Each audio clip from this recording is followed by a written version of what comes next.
What is going on, PS Nation? This is AB Dave bringing you some tips for why you should do the raid. I'm here at the beautiful tower in Destiny, looking over, and it appears to be night, even though it's a Monday morning at like 11 o'clock in the morning.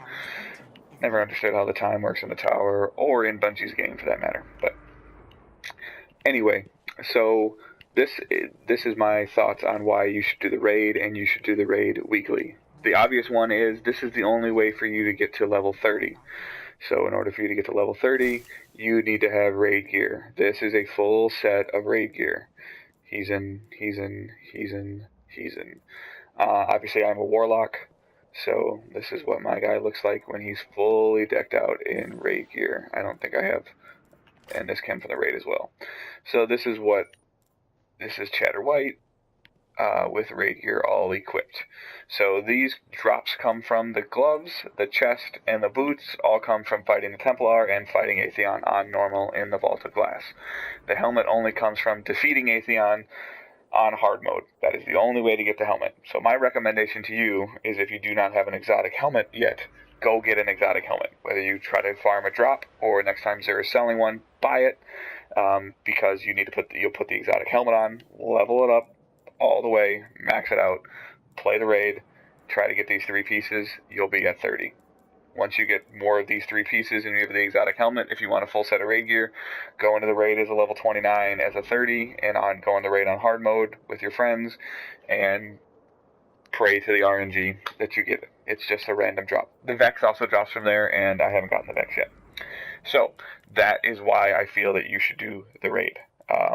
Obviously, to me, it is the most fun part of Destiny. You do things in that game, in the raid, that you do not do in the game anywhere. Carrying the relics, controlling plates, fighting shielded, using the relic to take down shields, etc. Popping, guns of light, things like that, which obviously you would do normally, but there is a lot of strategy. Yeah, that's a great word, awesome.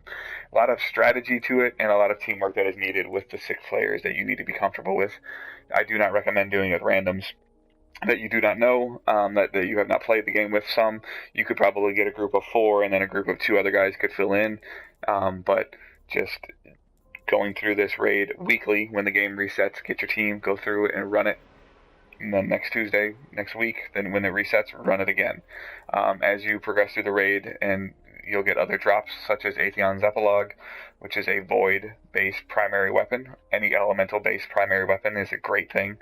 It is a great weapon. This does additional damage to oracles. It has a large clip. It stabilizes the longer you shoot it, and the bottom of the magazine does additional damage. The other one that drops from the raid is Visions of Confluence.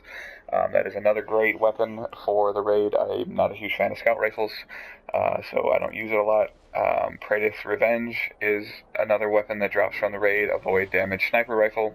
Awesome sniper rifle. Very stable, barely moves.